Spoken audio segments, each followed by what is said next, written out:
KPCC അധ്യക്ഷൻ K സുധാകരന്റെ വീട്ടിൽ നിന്ന് തകിടും രൂപങ്ങളും കണ്ടെത്തിയ സംഭവത്തിൽ കൂടുതൽ കാര്യങ്ങൾ ഇന്ന് പറയാമെന്ന് രാജ്മോഹൻ ഉണ്ണിത്താൻ എം പി എത്തിച്ച പൂജാരിയാണ് കെ സുധാകരന്റെ കണ്ണൂരിലെ വീട്ടിൽ നിന്ന് കൂടോത്രം പുറത്തെടുത്തത്. വിവരങ്ങളുമായി സജോ ദേവസ്യ നമുക്കൊപ്പം ചേരുന്നു.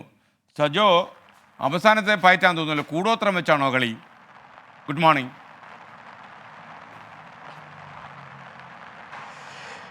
എസ്.കെ.എൻ, ഗുഡ് മോർണിംഗ്. കോൺഗ്രസിൽ ഇപ്പോൾ കൂടോത്രം വിവാദമാണ്. കൂടോത്രം എന്നൊക്കെ വിളിക്കാൻ കഴിയുമോ എന്നറിയില്ല.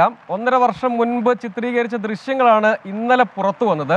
അതായത് കെ സുധാകരനെ, കെ.പി.സി.സി അധ്യക്ഷൻ കെ സുധാകരനെ തുടർച്ചയായി ആരോഗ്യ പ്രശ്നങ്ങൾ വേട്ടയാടിയപ്പോൾ രാജ്മോഹൻ ഉണ്ണിത്താൻ എം പിയാണ് കൂടോത്ര സംശയം പങ്കുവച്ചത്. പിന്നാലെ രാജ്മോഹൻ ഉണ്ണിത്താൻ തന്നെ പത്തനംതിട്ട സ്വദേശിയായ ഒരു മന്ത്രവാദിയുമായും കണ്ണൂർ നടാലിലെ കെ.പി.സി.സി അധ്യക്ഷൻ്റെ കെ സുധാകരൻ്റെ വീട്ടിലെത്തി. അവിടെ നിന്ന് ചില തകിടുകൾ, ഒരു രൂപം, അത് തെയ്യത്തിൻ്റെയൊക്കെ മാതൃകയിലുള്ളൊരു രൂപമാണ്, അത് കണ്ടെത്തി.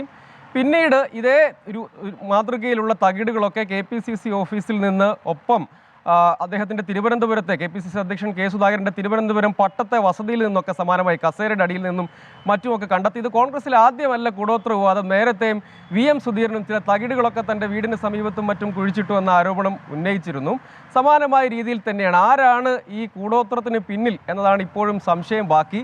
ആരാണ് പിന്നിൽ, കൂടോത്രം വെച്ചതാരാണെന്നൊരു ചോദ്യം ബാക്കിയുണ്ട്. എന്ന് മാത്രമല്ല, കെ.പി.സി.സി അധ്യക്ഷൻ്റെ നടാലിലെ വീടെന്ന് പറയുന്നത് ഏകദേശം ഒരാൾ പൊക്കത്തിൽ അല്ലെങ്കിൽ ഒരു 8 അടിയൊക്കെ ഉയരത്തിലുള്ള മതിലൊക്കെയുള്ള, സുരക്ഷിതമായി അങ്ങനെ ചുറ്റുമതിലൊക്കെ ഉള്ളതാണ്. ഒപ്പം അവിടെ CCTV ഉണ്ട്. അങ്ങനെ ഈ സുരക്ഷാ ക്യാമറകളൊക്കെ മറികടന്ന് അവിടെ കൊണ്ട് ഇത് വെച്ചതാരാണ് എന്നെല്ലാമുള്ള സംശയമുണ്ട്. കഴിഞ്ഞ ദിവസം ഇത് സംബന്ധിച്ച ചോദ്യം കെ.പി.സി.സി അധ്യക്ഷനോട് ചോദിച്ചിരുന്നു. അദ്ദേഹം പറഞ്ഞത് രാജ്മോഹൻ ഉണ്ണിത്താനോട് ചോദിക്കും, അദ്ദേഹം വിശദീകരിക്കും, അങ്ങനെ ഒരു സംഗതി കണ്ടെത്തിയിരുന്നു എന്ന് തന്നെയാണ്. കൂടോത്രത്തിലുള്ള വിശ്വാസം അല്ലെങ്കിൽ അതുമായി ബന്ധപ്പെട്ടത് വിശ്വാസം എന്തു തന്നെയാണെങ്കിലും ഇതിന് പിന്നിൽ ഇത്തരം പ്രയോഗങ്ങളും ഒക്കെയായി നടക്കുന്നത് ആരാണ്, അതിൻ്റെ ലക്ഷ്യം എന്നെല്ലാമുള്ള ചോദ്യമുണ്ട്. രാജ്മോഹൻ ഉണ്ണിത്താൻ പറഞ്ഞത് ഇക്കാര്യത്തിൽ ഇന്ന് 11 മണിയോടുകൂടി മാധ്യമങ്ങളെ കണ്ട് കാര്യങ്ങൾ വിശദീകരിക്കാം. രാജ്മോഹൻ ഉണ്ണിത്താനാണ് ഈ 1.5 വർഷം മുൻപ് ഈ മന്ത്രവാദിയെ കൊണ്ടുവരികയും ആദ്യം കണ്ണൂർ നടാലിലെ വീട്ടിൽ നിന്ന് ഇതൊക്കെ കുഴിച്ചെടുക്കുന്നു.